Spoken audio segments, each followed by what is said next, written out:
Donc moi, c'est Bénédicte Pilot.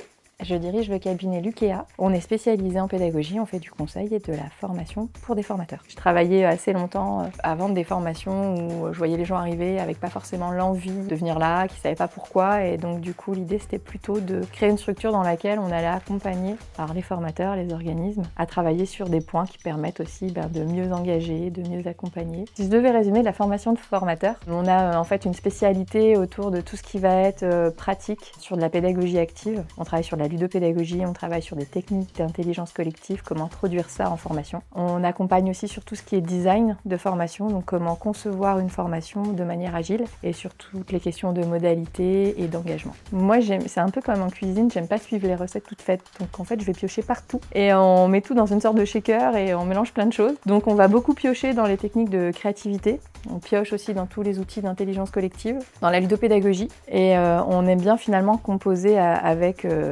tout ça pour créer nos propres outils. Alors, on peut voir un petit peu dans la pièce, c'est très visuel et puis on peut retrouver beaucoup de jeux, beaucoup de cartes.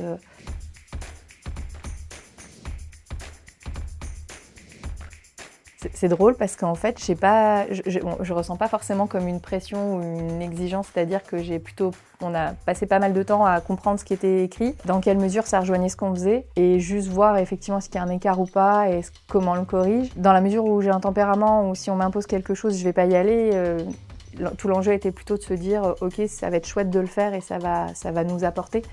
C'est structurant, ça nous permet de nous améliorer, donc renverser la vapeur et pas le voir comme une exigence mais une opportunité, je pense que c'est ça qui fait que ça marche bien.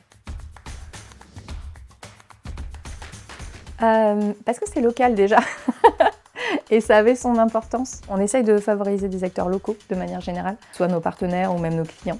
Donc ça paraissait assez logique d'aller choisir un certificateur qui soit local pour avoir été ailleurs avant. Il y a une fluidité dans la dynamique d'audit, que ce soit dans la gestion en amont, dans les outils qui sont proposés, qui sont très agréables en tout cas. Qu'on ait accès aux informations, c'est-à-dire qu'on puisse voir les questions, la grille. Ça introduit une certaine transparence qui permet de rassurer les gens. Là où parfois, on ne sait pas trop à quoi s'attendre et en plus, les gens se font tout un monde en général de ce que ça peut être un audit. Donc là, en fait, le fait que tout soit accessible au-delà du côté ergonomique, c'est simple, j'ai pas besoin d'appeler quelqu'un. Je trouve que ça donne un sentiment de transparence et donc de confiance. Le fait qu'on puisse se connecter et avoir accès aux informations, ça évite peut-être d'appeler, d'envoyer un mail, d'attendre une réponse. Finalement, tout est accessible. C'est pour ça que je disais qu'il y a une certaine transparence qui inspire, qui donne un sentiment de confiance et on se dit ok, je sais où je vais. Parce que du coup, on peut voir le suivi, on sait qui nous suit, on peut voir les infos du certificat. Moi, je me suis déjà posé la question de tiens, c'est quand, la date de validité. C'est écrit dessus en vrai.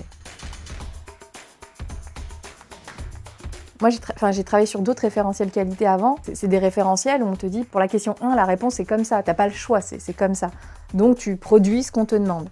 Là, ce qui est sympa, et pour moi, où c'est une opportunité, c'est qu'on te dit, voilà l'attendu. Et tu es libre de la réponse, qui donne quand même beaucoup d'agilité, de liberté, où tu te dis chacun peut avoir sa structure. Mais en même temps, du coup, ça a perdu les gens. En disant, mais du coup, c'est quoi qu'on veut, c'est quoi qu'on me demande? Et les gens sortent du document et ça a très peu de sens, en fait, un document. Donc en vrai, on se dit, bah oui, mais pourquoi tu le fais? Comment tu le fais? À quoi ça sert? Et quand on se pose ces questions-là, on fait des trucs qui sont cohérents et c'est plus une contrainte, en vrai, du coup. Et ça devient très qualitatif.